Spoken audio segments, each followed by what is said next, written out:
L'hebdo politique.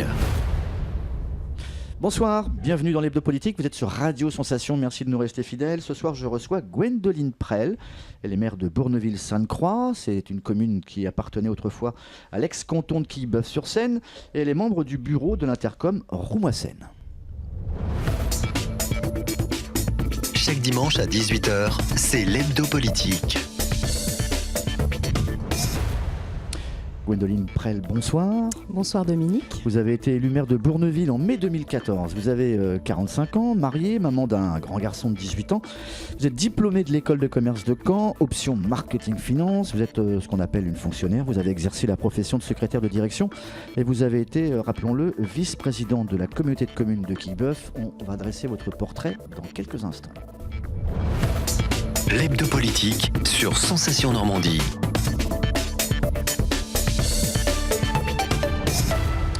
Madame le maire, vous avez échoué, on va rentrer dans le vif du sujet avec des choses qui peuvent fâcher, pour 4 voix seulement à la présidence de l'intercom Roumois-Seine, au profit du maire Désier, vice-président du département qu'on a reçu il y a quelques jours.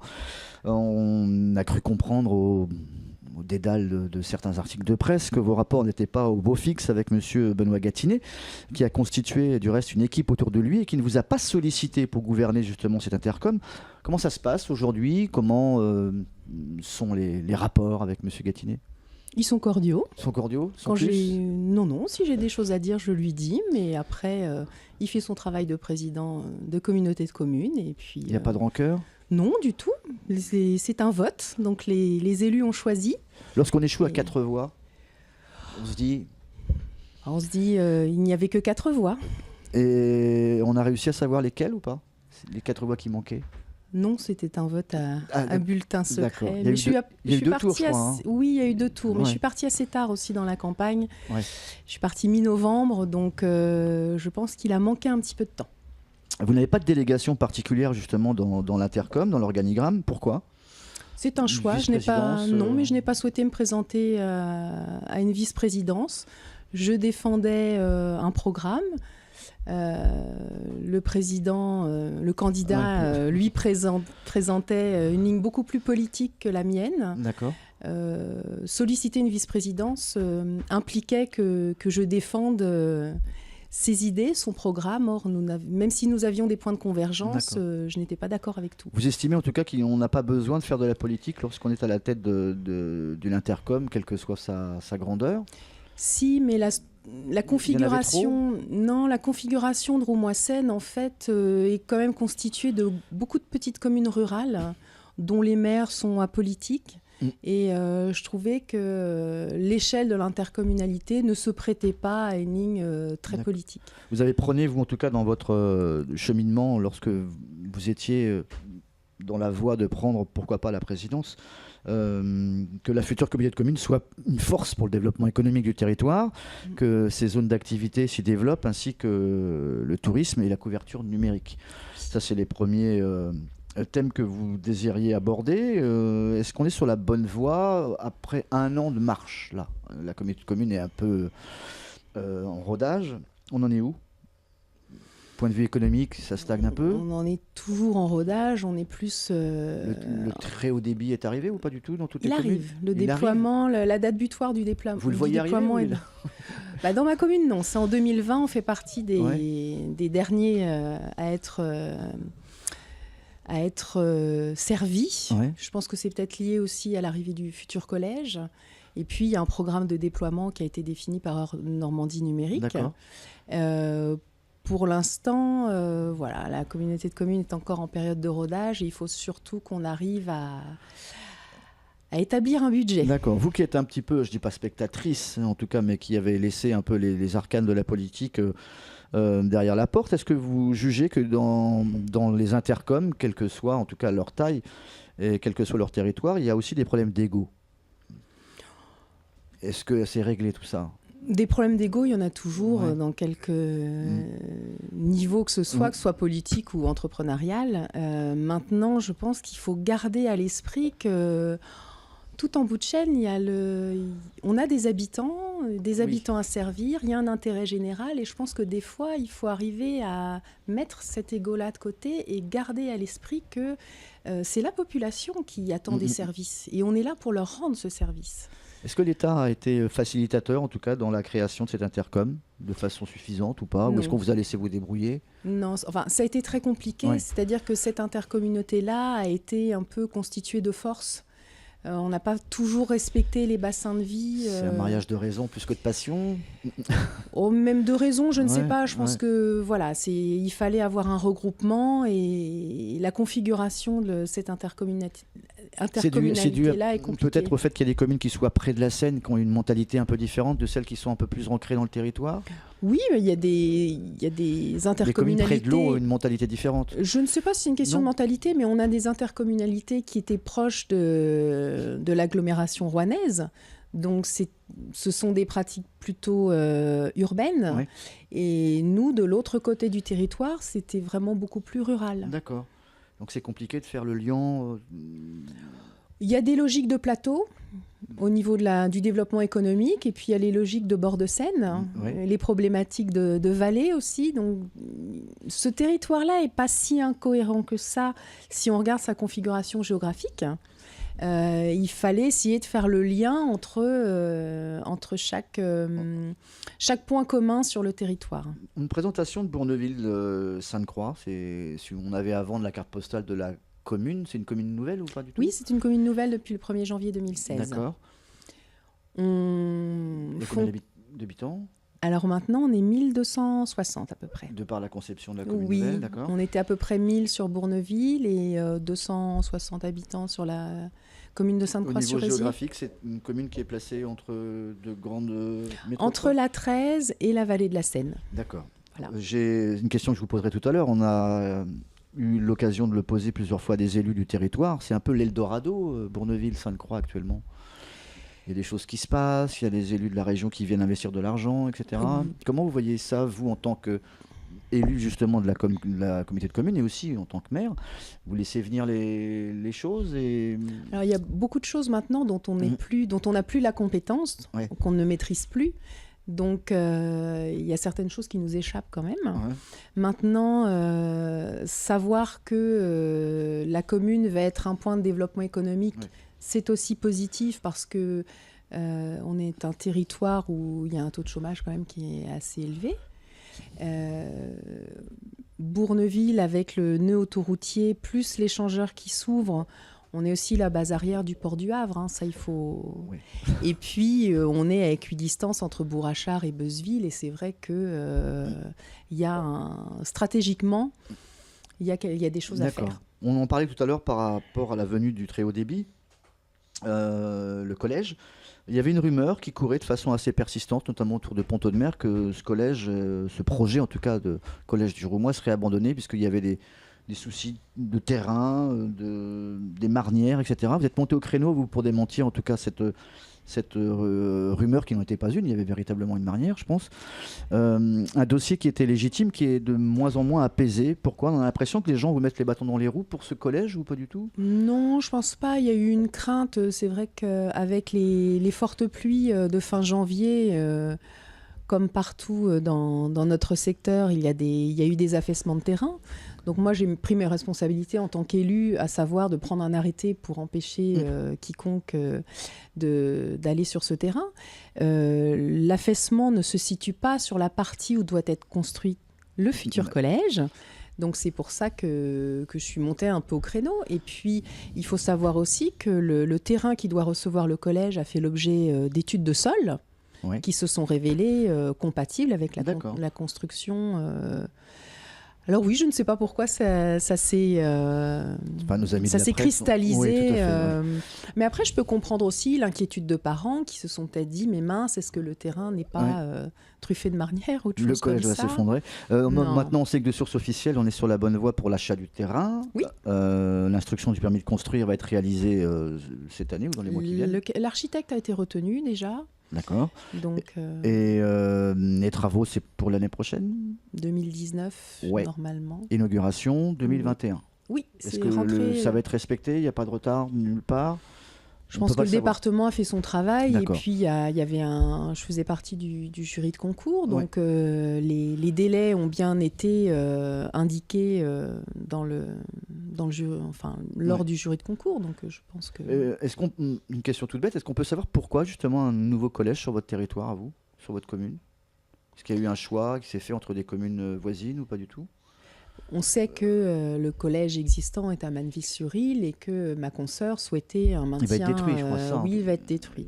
La même année que le vôtre va être construit. Ça fait partie En fait, le programme de construction et de déconstruction Enfin, tout est prévu, oui, effectivement, de façon conjointe. Ma consoeur souhaitait garder son collège, ce que je comprends aussi. Après, ça a été une décision du département. Qui a été faite à l'époque sous le mandat de M. Lecornu? Oui, ça a été tranché en 2015. D'accord. Le projet d'un futur lycée, par contre, qui concernerait les habitants de Bourrachard, Bourteroulde, etc., ça ne vous concerne pas? Non, et puis c'est à l'échelle régionale. Ouais. Mes collègues, effectivement, sur ce parti de territoire-là, souhaiteraient effectivement un lycée.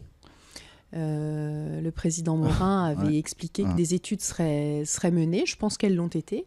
Maintenant, où cela en est-il? Il faut poser la question aux décideurs. Le président de région, justement, puisqu'on vient de le citer, Benoît Gatinet, ont confirmé de leur côté la création de la future ZAC de Bourneville, une zone d'activité. Hervé Morin a parallèlement à ça annoncé le soutien de la région sur les travaux de l'échangeur. Donc une future zone d'activité, etc. à Bourneville. L'échangeur, on l'a abordé tout à l'heure, un demi-échangeur, c'est ça. Ils vont compléter l'échangeur qui va existant. Compléter. Est-ce que ça va amener des entreprises à venir s'installer? Ça va conforter celles qui sont déjà présentes? Ça va ramener des habitants, etc. sur le territoire? Sur votre commune, il y a un projet déjà à long terme, à 2, 3, 4, 5 ans, pour que Bourneville soit une commune, je dirais pas d'ampleur régionale, mais au moins qui pèse sur le territoire? On a un... Enfin, quoique le projet autoroutier, vous n'y êtes pour rien, il était déjà dans les ficelles depuis... Ça fait 40 ans qu'il est attendu.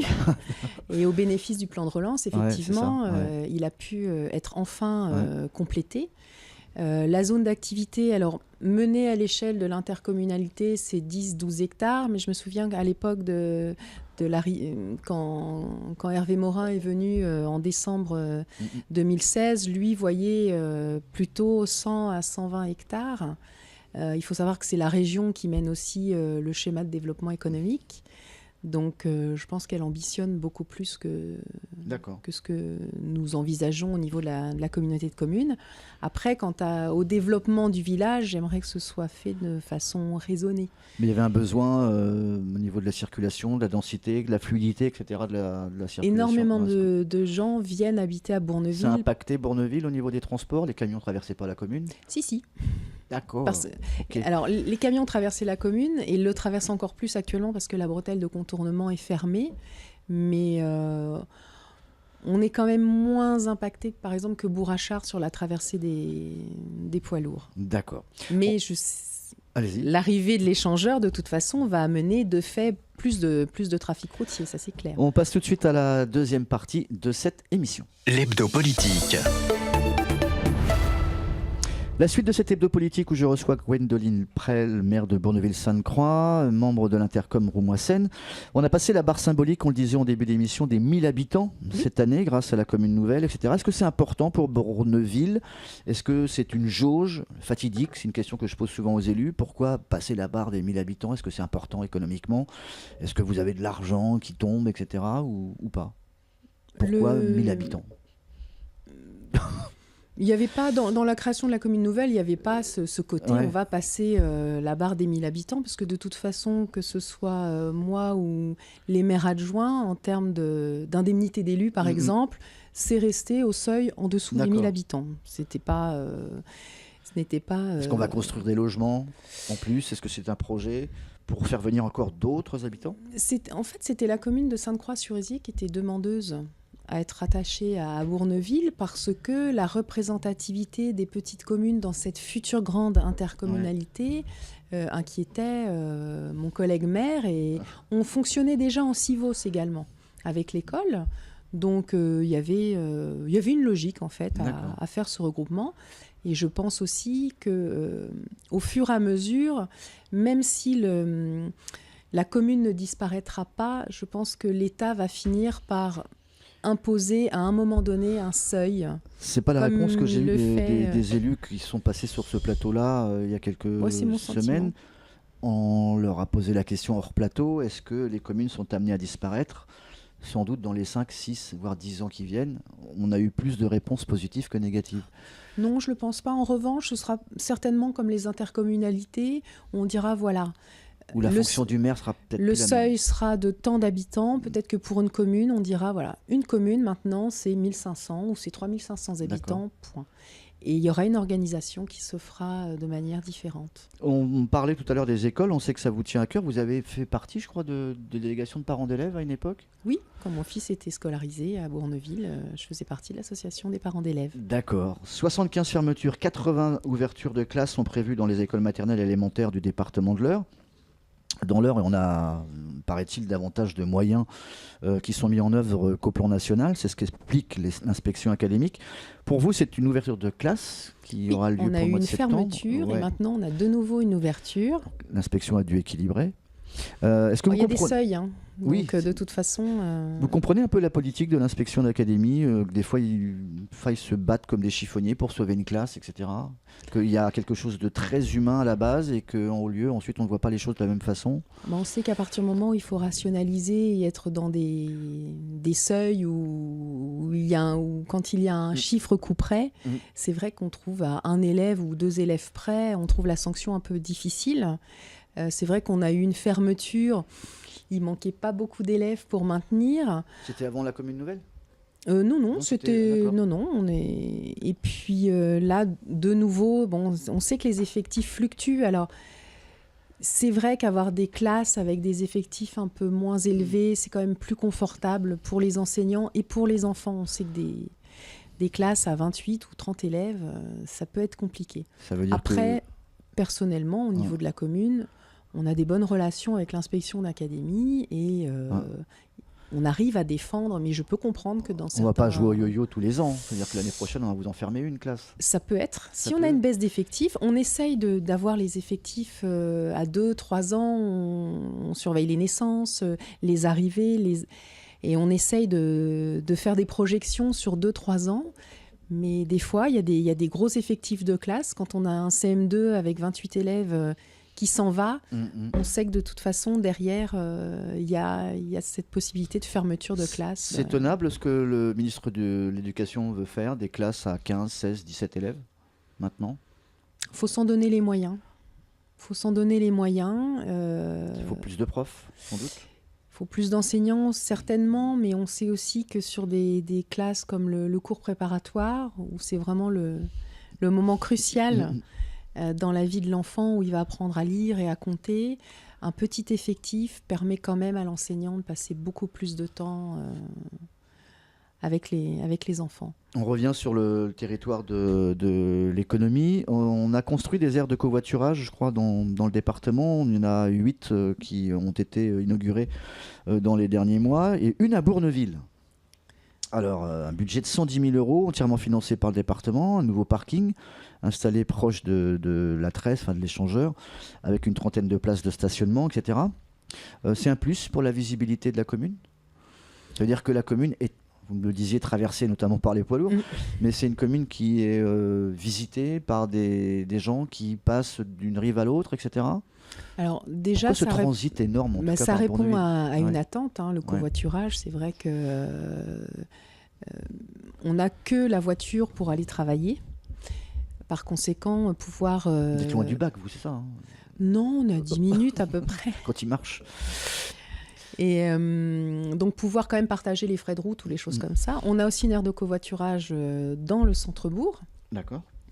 Celle qui est située près de l'autoroute est déjà complète et on voit les véhicules qui commencent à stationner. Donc c'est surtout pour répondre à une attente et puis structurer un peu les stationnements. Mais je pense que si elle avait fait 60 places, elle serait déjà complète aussi. Mais ce n'est pas un plus pour la commune ? Si, parce que quelque part, c'est l'aire de covoiturage de Bourneville, ça me croit. Donc voilà, ça permet d'identifier le À lieu. votre élection, Madame le maire, vous prévoyez de mettre en place une mutuelle de village comme ce qu'il existait, je crois, à Quillebeuf, Saint-Aubin et Trouville-la-Haule. Qu'est-ce qu'une mutuelle de village? Est-ce qu'on peut en savoir un peu plus? J'ai l'impression que vous êtes la seule, en tout cas, dans le département, à avoir tenté ce projet. Non, ça a été initié par mon collègue de Quillebeuf-sur-Seine. Et alors nous, c'est porté par une association, parce qu'on n'avait plus de CCAS, et les mutuelles contractualisées avec les CCAS. Donc il y a une association du village qui s'est créée, qui s'appelle Solidarité et Culture, qui porte cette mutuelle, qui permet à des... C'est surtout les gens qui sont à la retraite qui adhèrent à cette mutuelle, notamment pour l'attractivité des tarifs. Et ça fonctionne bien. D'accord. Donc c'est la mairie qui prend en charge? Non. C'est l'association qui porte. Nous, on a initié, l'association s'y est créée et c'est elle qui a contractualisé avec la mutuelle de village. D'accord. Un autre projet, c'était la création d'une piste cyclable qui pouvait joindre les communes de Bourneville et Sainte-Croix. Oui. C'est fait? C'est toujours en cours. C'est en cours, c'est-à-dire on a posé le bien. Non, mais le projet du collège, dans le projet du collège, a été intégré des modalités de liaison douce vers le collège. D'accord. Et donc, on aimerait pouvoir associer cette liaison-là avec le projet du collège. Et puis, on est accompagné par le parc naturel régional là-dessus, de manière à pouvoir créer peut-être aussi une liaison touristique avec la route des Chaumières. Ok.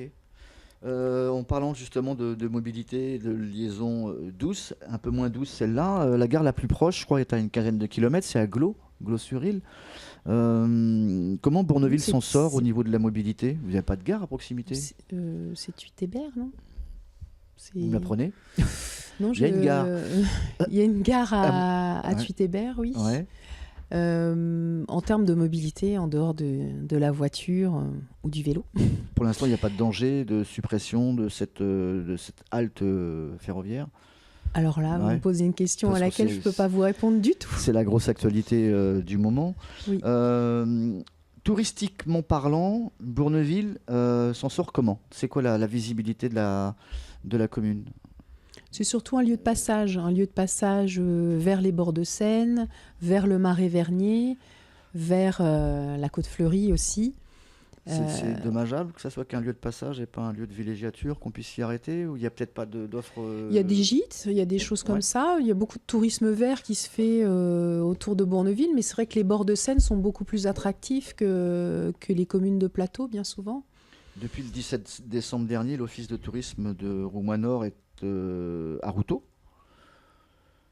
Roumois-Seine, non, il est à Bourneville-Sainte-Croix. Oui, il était à Routot auparavant. Il y avait 2 offices de tourisme à 10 km de distance. Pourquoi l'avoir attiré chez vous? Est-ce qu'il y a plus d'atouts que... Je n'ai pas les tenants et les aboutissants de cette décision. Ouais. Peut-être que la proximité du Marais Vernier avec la labellisation Ramsar a porté en faveur du maintien de l'office de tourisme à Bourneville-Sainte-Croix. Vous avez devancé un peu la question. Le parc naturel régional des Boucles de la Seine, c'est vraiment un atout, en tout cas pour les communes qui sont autour? Ou est-ce qu'il faut s'en servir un peu plus, etc.? Il est assez présent dans ses actions sur le plan touristique. Nous, on travaille beaucoup avec le parc au niveau de l'urbanisme. On a travaillé en lien avec le parc et l'Université du Havre pour faire réfléchir un petit peu à une restructuration du centre-bourg, par exemple.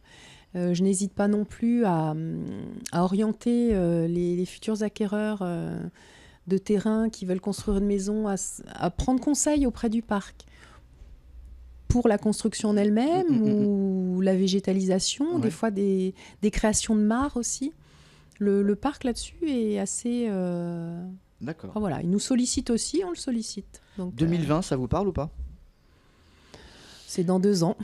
Et on s'y projette? Pas encore. Pas encore? Non, pas encore. Si jamais on vous posait la question à quelques mois de 2020 en vous demandant est-ce que Gwendoline Prel repart? Pour le moment, c'est quoi? Je ne sais pas.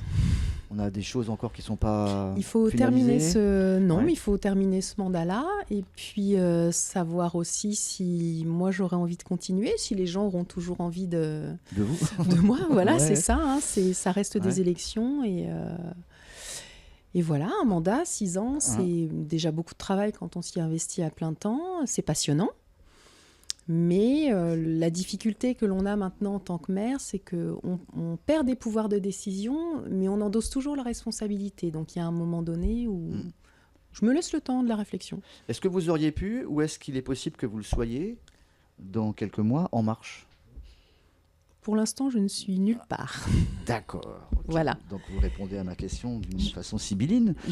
Non, mais j'observe. J'observe parce que, au niveau du département, les cartes sont un peu redistribuées aussi avec notre ancien président Le Cornu. Bruno Le Maire est parti aussi en marche. Bon, je l'avais soutenu, ça c'est pas un secret. Donc pour l'instant, j'observe. D'accord. Ce qui se passe. Vous êtes une sportive, une femme engagée. Quels seront vos défis cette année, à titre personnel ? Alors je continue, humanitaire, caritatif ou sportif ? Alors je continue les courses à pied, notamment celles qui concernent la lutte contre le cancer du sein.